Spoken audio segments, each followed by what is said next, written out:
I think when we're in grief, we are down deep in the heavy, heavy energy that we walk through life with. When we are communicating and experiencing the spirit of our loved one, we raise up out of that.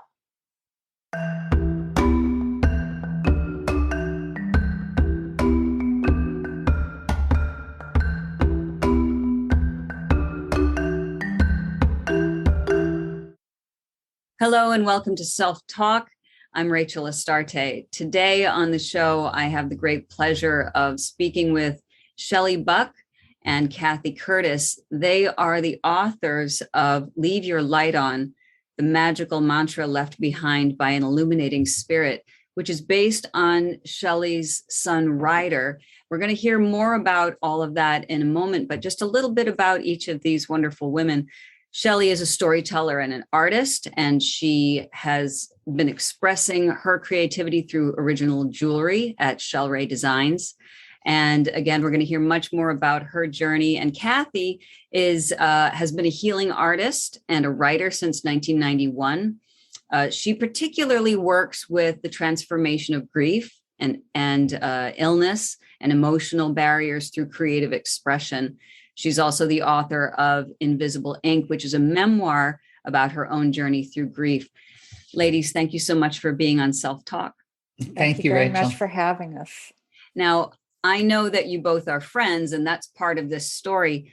But Shelley, I would love for you to start off and tell us a little bit about your journey and your son.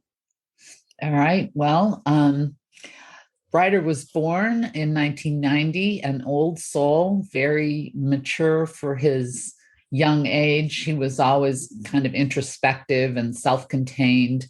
I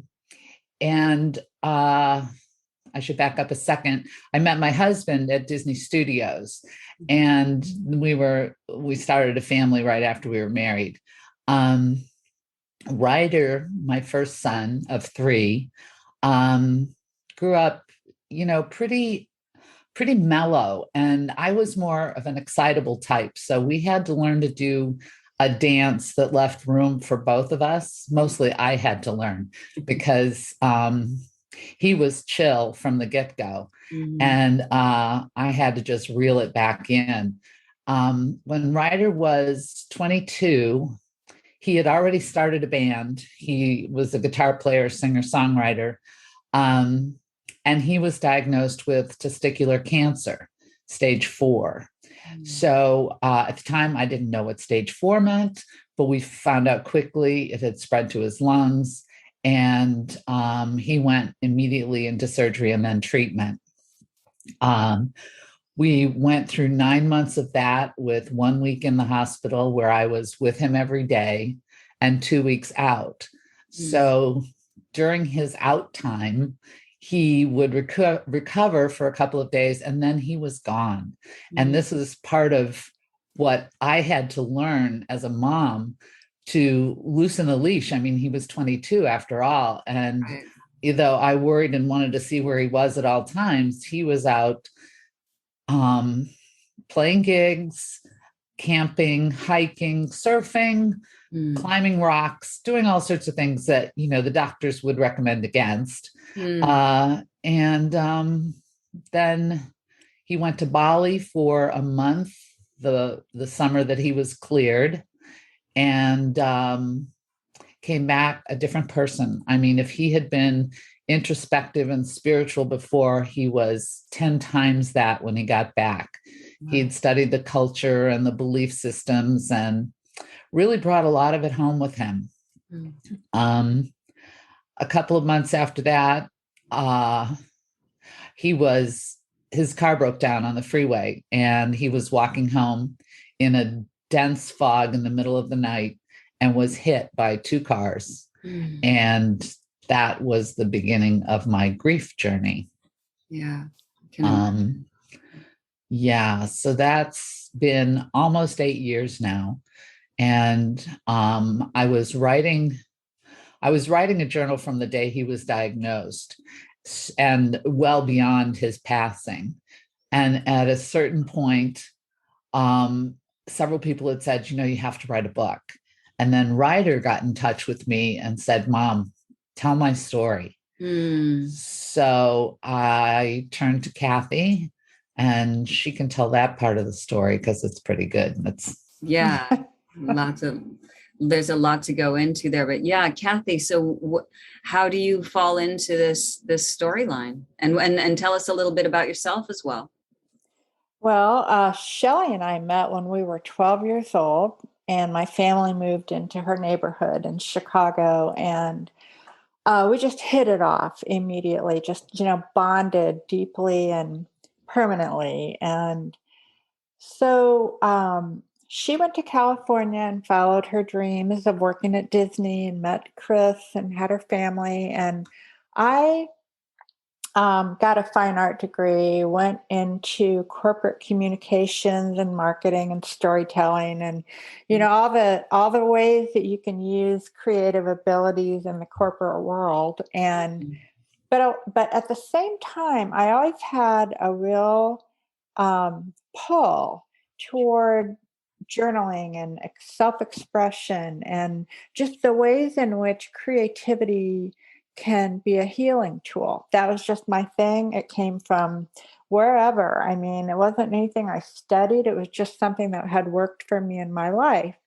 So I began pursuing that and working with every imaginable kind of group, from women that had been through domestic violence to people that were going through health issues, heart, cancer, AIDS. I mean, it was just amazing. There was never a door that didn't open for me, and there was never a group that didn't just completely fall under the spell of their own need to do that. So around that time, when I had been working with all these different groups, my mother died, and it was devastating. And I had more grief and more emotional trauma than I knew what to do with. So I began writing, and it was the writing journey with that really awakened me to more of a spiritual level of my being. And it took me into the mystery of, life after life, what happens when we die. And so by the time Ryder passed, I had written my own book. I had been doing this work with people for a long time. I had been talking with Shelley, regularly through her journey of grief, but people were telling her, you need to write a book, and kind of a movie producer had said, I really like this story. I think you need to turn it from a journal into a narrative. So you need to find a ghostwriter. And Shelley called me and was just hysterical, like freaking out. I have no idea where to go to find somebody that can help me write this book. Oh my gosh. I mean, where do I have to go? New York City. Oh my gosh. And, I'm sitting on the phone thinking, hello. I was just going to say, like, really though? Right. Cock. Wake up. Love it. Anyway, that's our moment that we look back on. It was a lot of humor, but it was the birth of another new level of our journey together as friends, and to be friends with somebody who, through the years, I mean, if I would think of her, my phone would ring and she'd be on the other end of it. I mean, that's the kind of friendship we've had. Not that we talked all the time, but we were always connected. Where we went from that to daily talking, and it's going on like 5 years now, that we are on the phone all the time and talking about really profound things. And so anyway, our friendship is just magnified. And so I feel like it put the friendship in the perspective that it was destined, that I go off and do all the work I did, Shelley go off and do what she did, and that there would come a point in time where I had a role to play in her life that was more than I could have ever imagined. So that's amazing. What was it like to collaborate on such a personal and deeply spiritual book? I couldn't have asked for a better person to hold me up, guide me, um, just be there on a deep, understanding, intuitive level. I never could have found anybody better than Kathy. That's beautiful. How Wow. about you? And that's, again, I mean, I feel that it was destiny and that there couldn't have been anyone better prepared for it. What I'll tell you is that it was a journey, it was a creative journey unlike any I've ever done. And I've collaborated with a lot of people.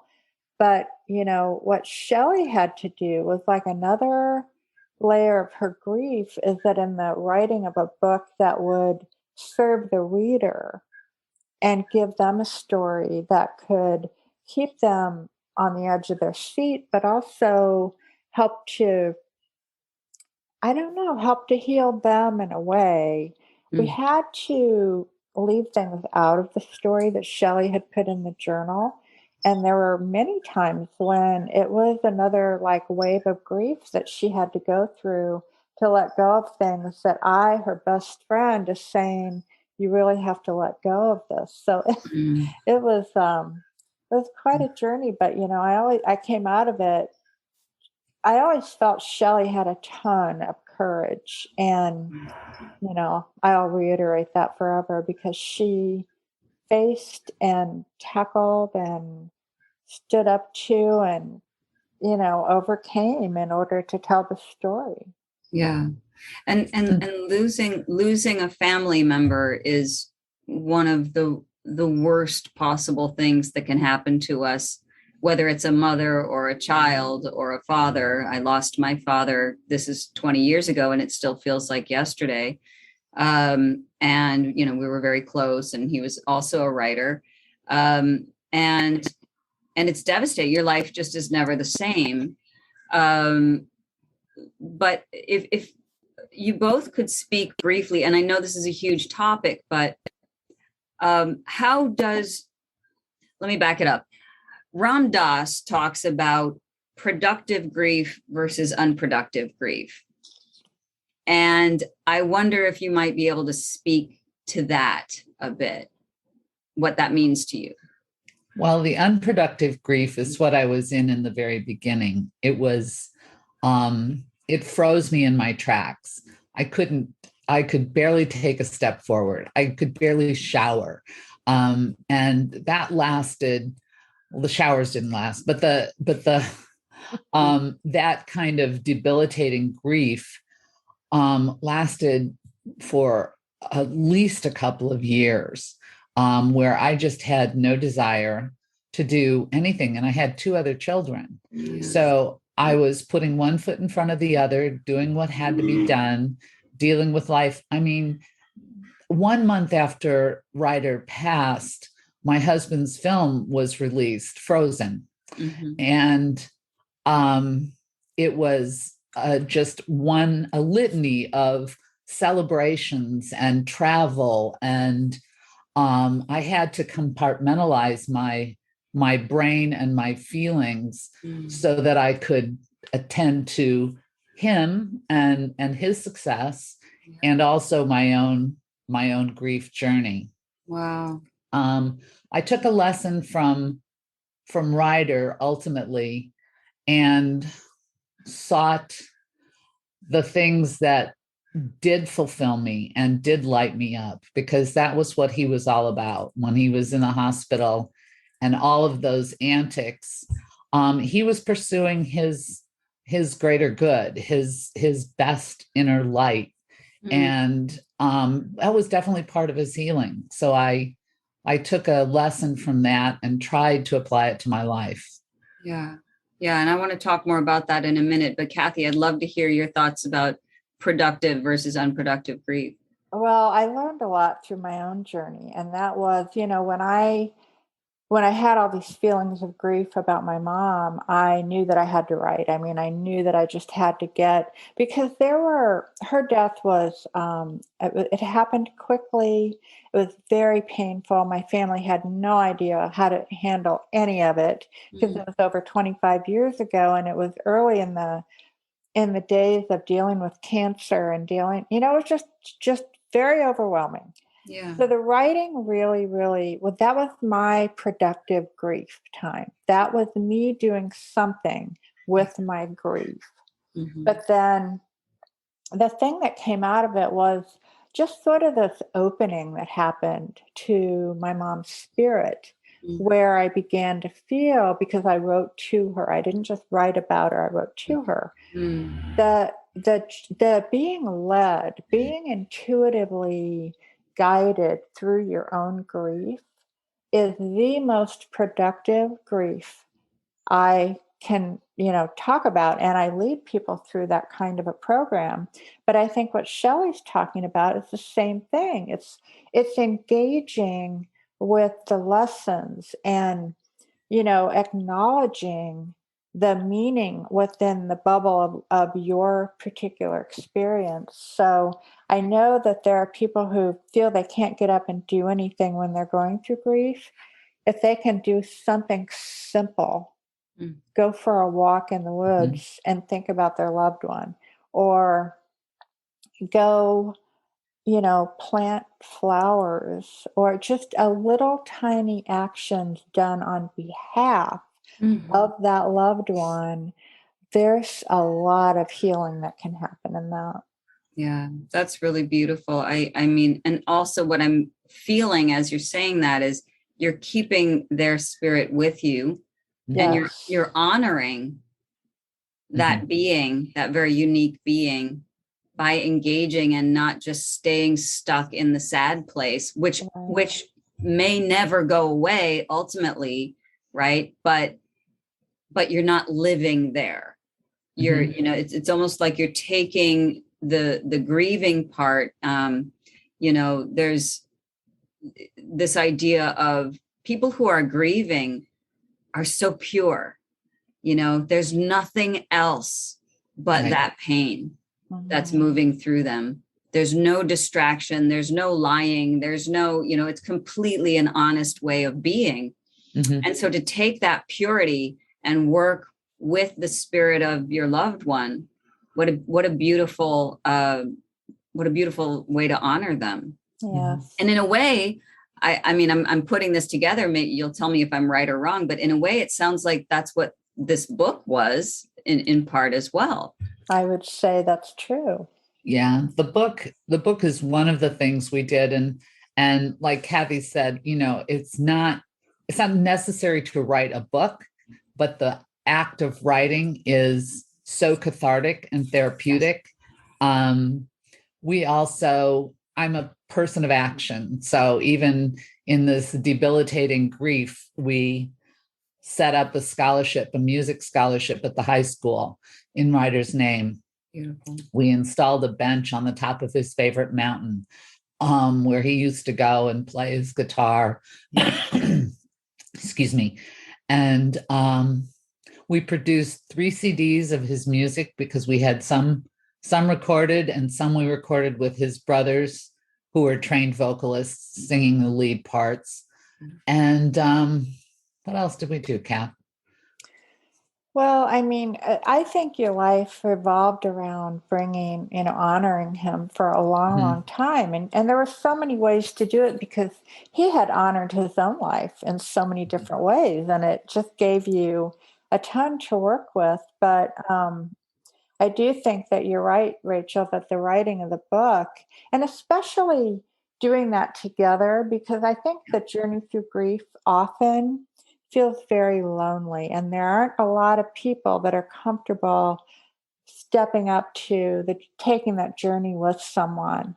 I've done that with many, many people, but there's nobody I would do it more for than my best friend. And this is just an act of, I don't know, just pure friendship and love. I can really see the web, when you back up and look at the two of you becoming besties at 12 and then just going through and yet doing your own lives, right? Separately. Yes. And somehow never losing that connection. And what an amazing support that was for both of you, you know. I'm assuming, Shelley, you were there for Kathy when her mother died. And well, it was very quick and I was across the country. But I do remember the event. I think I don't remember a lot of it, Kath.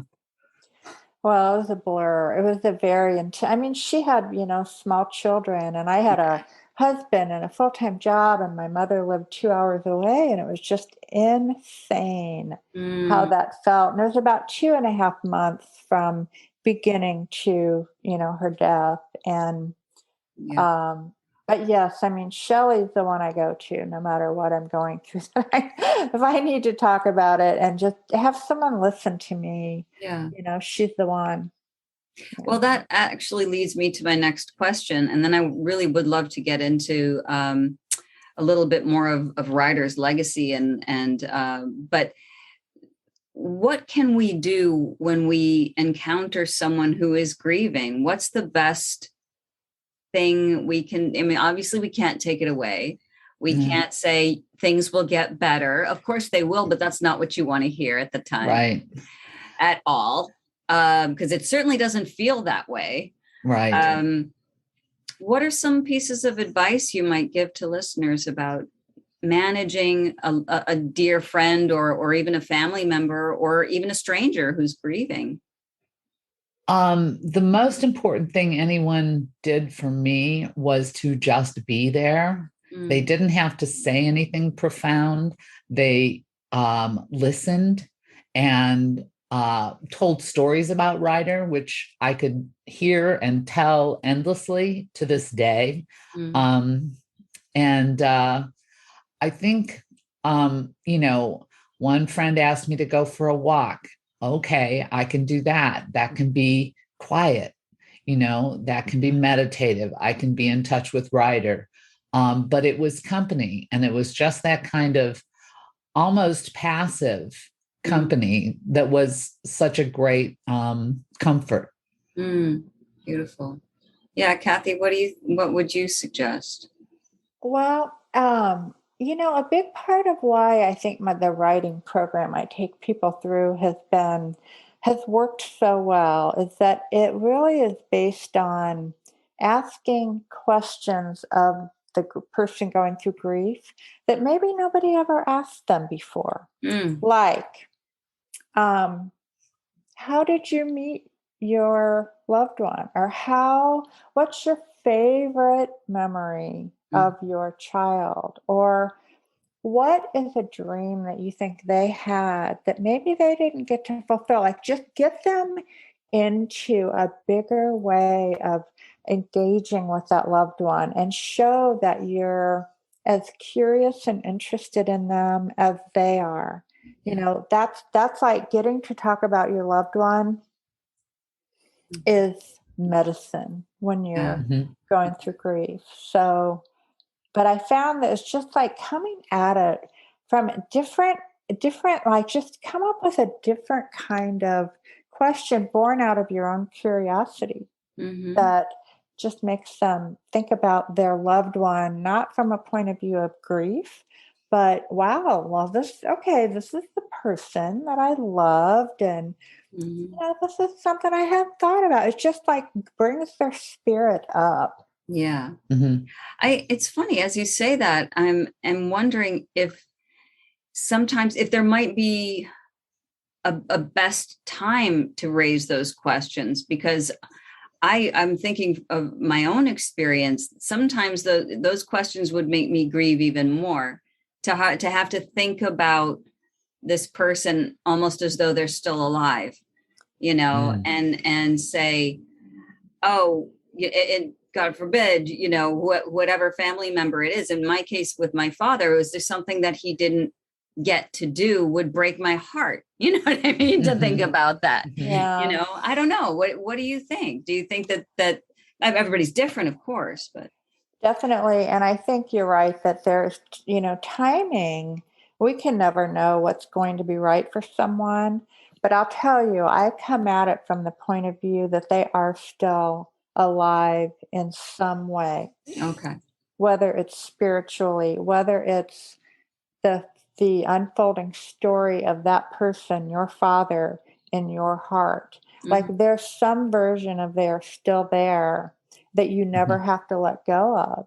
Right. And I Yes. think I really feel like we have been um, hurt by the idea that we had to just grieve and move on Mhm. because it doesn't work like that. But when we can move on in a more uplifting way, like I think when we're in grief, we are down deep in the heavy, heavy energy that we walk through life with. Mhm. When we are communicating and experiencing the spirit of our loved one, we raise up out of that. And Mhm. so um, there's a healing effect of being able to pull up and pull up and Yeah. pull up, and to the point where we almost shift how we see life and death. And Yeah. so that's been my take on it. And I think not everybody is comfortable with that, but I certainly am. That's beautiful. I really, and again, it speaks to what we were saying earlier about honoring the spirit, the energy of that being who was so important in your life. So if it's not too intimate a question, Shelley, how are some of the ways that you have heard from or talked to or communicated with Ryder? Well, Ryder is with me all the time now, but I started with psychics, astrologers who, would get communications from Ryder. I had a friend who received messages from him like a fax in the middle of the night, and she would get up and transcribe it while she could still see it and send it to me the next day. These were miraculous, and they kept me going. Mm. I lived for it, and ultimately, I learned that Ryder is right here beside me, and all I need to do is really think about him, talk to him, write to him. Thanks to Kathy, I did that a few times, and and then the things we did to keep his legacy going have been immeasurably helpful. Yeah, beautiful. And he was in favor of you writing the book, I understand. Yes, well, that was his idea, so Fantastic. it was the straw that tipped it. Yeah. So what do you hope people will get out of this collaboration between the two of you? What is the main message of this book? Mm. Well, it's based on hopefulness, and that there is a positive way to move through the most difficult times. And I won't say arrive, because it's a passage, and I don't know if there's an arrival point. I don't believe it ends, as you said. Grief just transforms. Right. It transforms us into different people, perhaps more compassionate people. Um, but the story of Ryder's tenacity and his uplifting introspection and philosophies are all there in the book, and the way he affected people. There are myriad stories of his friends that were touched by him and transformed by him. Mhm. And it was all about the way he approached his life, his light, and spreading that love in the world. Wow, beautiful. Yeah. Kathy, anything to add to that? Yeah, I agree. Well, I could talk forever about Ryder Buck. I mean, to live with your light on, what he shows you is that having your light on doesn't mean you're this like Buddha like spiritual, guru. It means you're being fully who you are, Mm-hmm. everything you are and nothing more. And he did that openly. That's very Taoist. He was a character. Yeah. You knew he lived his life because he lived it. He lived it out loud. But so that's what lit him up. That's how he had to be in the world in order to feel alive, in order to beat the cancer, in order to everything he wanted to do. He had to live like that. So I knew Shelley. Shelley was very much like that. And when Ryder died, her light, man, it went dark. Yeah. It was scary. It was hard to watch that, to go through it, to hear her talk about not wanting to live a life that was so dark, that looked like every day was just going to be more darkness. But,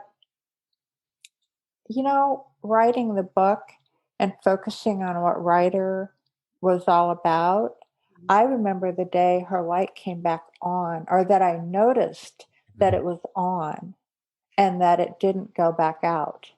Yeah. And it was, a couple of years ago, and we were on the phone, but I felt it. It's like, oh my gosh, Shelley's light is back. So, I think that's a pretty amazing thing that came out of this journey through the book. Yeah. The process of doing that honoring and that deep connection work. Yeah. Yeah. That's beautiful. Wow. Okay. So how can people, I'm sure they're clamoring at this point. How do my listeners find your book? They can go to leaveyourlightonbook.com, and there are links there to order. They can go directly to Amazon under Leave Your Light On. Both of those ways will take you to the book. Okay, great. Right. So I just wanted, the title of the book again is Leave Your Light On, the musical mantra left behind by an illuminating spirit. And the authors are Kathy Curtis and Shelley Buck. Thank you both so much for being on Self Talk. This was an amazing, and I think a really important conversation to have. Thank you, Rachel. Thank you.